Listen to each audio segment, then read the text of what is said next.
And of course, meat also included beautiful young girls. So there they were, paddling on wine and going down to the islands and helping themselves to fresh meat as well as cooked meat. So this was the lifestyle he led, and he didn't have a lot of time for running the country, and obviously a lot of people were unhappy, and there was an alternate model. The model was the Zhao model from Zhao Manwang, who is credited as being the founder of the Zhao dynasty. Zhao Manwang, grandfather, was the guy who already began the process of making the country so famous, the Zhao tribe so famous, that people all over the world admired the Zhao. And by the time Zhao Manwang came along, Zhao Manwang is called the virtuous king, the benevolent king, the courteous king, the king of civilization. So many nicknames given to him because in his lifetime, he changed the destiny of China. Now, a little bit about his trials and tribulations and his lifestyle. Apparently, this guy was a really simple person, notwithstanding the fact that he was king of his tribe, although he never called himself king, but as a head of the tribe. He took over very young, and he didn't die till he's 100 plus. You know, not the drink 100 plus, but 100 plus years old. Now, apparently his grandfather and his father kept telling him, it has been told by our ancestors that one day you will meet your Sifu. You will meet your Sifu, and he will teach you the secret of heaven, earth, and man. And with his teachings and guidance, you will create a new world order based on harmony and peace and understanding. And China will have a very good, and the world, because they use the word Tinha, the world will have a very glorious future. So you must watch out for this Sifu. So from a young age, he knew it was coming. And apparently, he was meditating and fasting from a very young age because his father and grandfather say, you are the chosen one. So he was a very good boy. And the Chinese have an expression, they said, Zhao Manwang, the sky was his blanket, and the earth, the ground, was his bed. Even though he was the number one royal or the head of the tribe, he didn't care much for the trappings of wealth. He would sleep in the open because that's what he liked, being close to nature. And he loved nature. He knew every blade of grass in his land. He knew every tree. Apparently he knew every bird. He knew every lake and river. He knew every piece of ground. He knew every animal. He knew his citizens.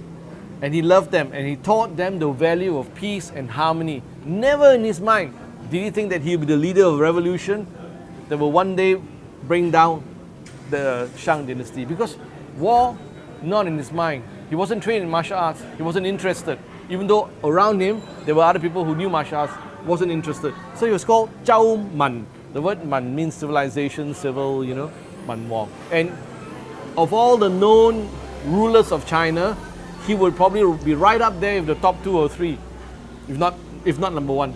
So revered was he. So revered was he that even before he sort of, took on the revolution, people from all around China and beyond came to his tribal kingdom to learn from him. History records that hundreds of kings of unknown description from all parts of the world, hundreds of barons and chiefs and tribal leaders came to learn at his feet, because here was this man who was a living sage, who knew everything, and who was modest, and who was humble. So humble that when he began the insurrection, all these leaders gave him the title of Tai, Wang Tai. He was the first Wang Tai, but he refused the title. He refused it, and his son who took over from him, the second king of the Zhao dynasty, Zhao Mo Wang, again at his coronation refused the word Tai. The 500, in some cases, some books say 800 kings from around the world went on their knees to beg him to take up the word Tai because he deserved to be Tai. Tai means emperor. And he and both his sons refused the word Tai. Now, maybe it was a historical mistake because someone else down the track took out the word Tai before anybody asking him, right? But the word Tai, according to Zhao Man Wang and his son, belongs to people who have departed, ex-kings who have huge merit like Wang Tai, Yim Tai, and should not be given to a living man. So neither of them prepared to accept it. They refused it profusely. So the concept, so let's not get hung up. A lot of people, in fact, most history books on China begin with the Qin dynasty and Qin Shi Huangdi, the first emperor of China. If we study history of China and begin from Qin Shi Huangdi, in my personal humble opinion, we would have missed out close to 90% of the best of Chinese culture. So it's not a really good place to start because you missed out 90% of the best of Chinese culture. 90% of the best of Chinese culture came before Qin Shi Huangdi, largely during the Zhao dynasty, which we're going to learn about now. All right, so there was Zhao Man Wang going in his happy old ways. He loved music. Oh my! If you walk into the Zhao kingdom before they took over Shang, the first thing you'll hear is music. Music from so many musical instruments that most of it is lost today, but we have historical oral records and some written records of it. So good was their music, they had hundreds of wind instruments, they had hundreds of wooden instruments, hundreds of metal instruments, hundreds of clay instruments, instruments in all kinds of shapes and forms, a tiger, clay or dragon metal instrument with serrations that were hit. They created the pianzhong, which is the bronze bells. The basic one goes from 65 to hundreds of them, and they're hit with poles. Right? There were all kinds of percussion instruments. There were flutes. There were multiple flutes. You know, not single flute, but multiple flutes. Serrated flutes. Some of them going like this long, and this guy can hold a flute this long and goes right across it. There were all kinds, and there were different types of stones that were hit to produce sounds. You know, the music was so complete. In fact, Zhao Man Wang had many sons. The most prominent were his second and fourth son. His second son was his successor, Zhao Mo Wang. His fourth son, equally illustrious, is Zhao Gong Dan, or Zhao Gong for short. And his fourth son is credited with putting together all the songs that his father had during his time and during his time, he put it collating together, and it became the book of poems and book of songs, which is at the heart of Chinese culture, which Confucius just gets ecstatic about every time you mention it. He cries at the joy of it and despairs at the fact that in Confucius' time, also during Zhao dynasty, it's called the Spring and Autumn period, which was about 500 years after Zhao Man Wang. Much of that music was lost, but there was still some left. And what was lost, Confucius was scratching his head every day thinking, how can we sort of bring back that music, you know? But unfortunately, at the same time when Confucius was getting ecstatic about the lost music, the great dukes of that time were falling asleep listening to what was left of the Zhao music and going, this is boring stuff. Can we have more dancing girls? More dancing girls?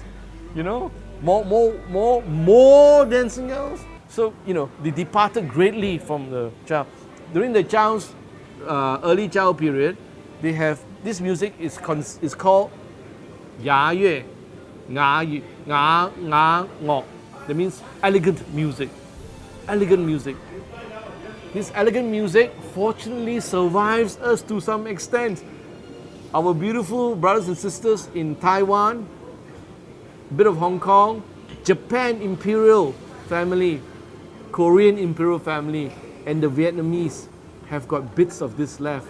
Thank goodness for this piece. And this is why I say Zhao Man Wang and the early Zhao period is the highest point of Chinese culture. We've lost most of it, unfortunately. Hopefully not all. Now, okay, aside from the music and the dances, which were performed for different occasions, imperial functions, diplomatic functions, for huge, what you call like New Year's or some family celebrations, or there was funeral music, but they were put together by people who really knew the effect that music or dance could have on not just the performers, but the people who were watching them.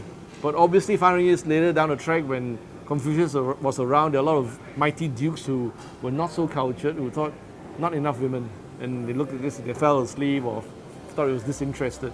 But anyway, we take that aside for a while.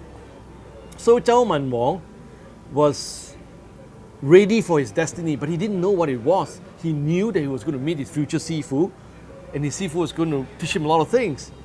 Now, we'll leave Zhao Manwang for a while there and jump to his Sifu. His Sifu is a guy called Keong Tai Kung. Keong Tai Kung, there are two versions of it. There is the the fairy tale story version, and there is the so-called historical version, neither of which can be proven or disproven. Let me give you the fairy tale version first. The fairy tale version is that he's not a man.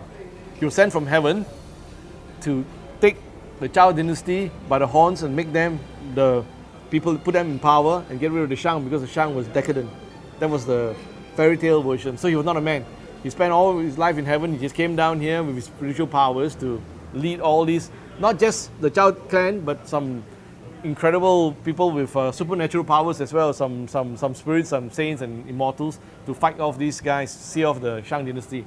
Now, the physical story, the so-called historically backed story, but not necessarily proven either, is that he was actually a very senior court official of the Shang dynasty who served the earlier kings and said they were good guys. And the last king was a bad guy. And he walked off and he said, look, I'm hanging my boots, mate. I'm not having any of these.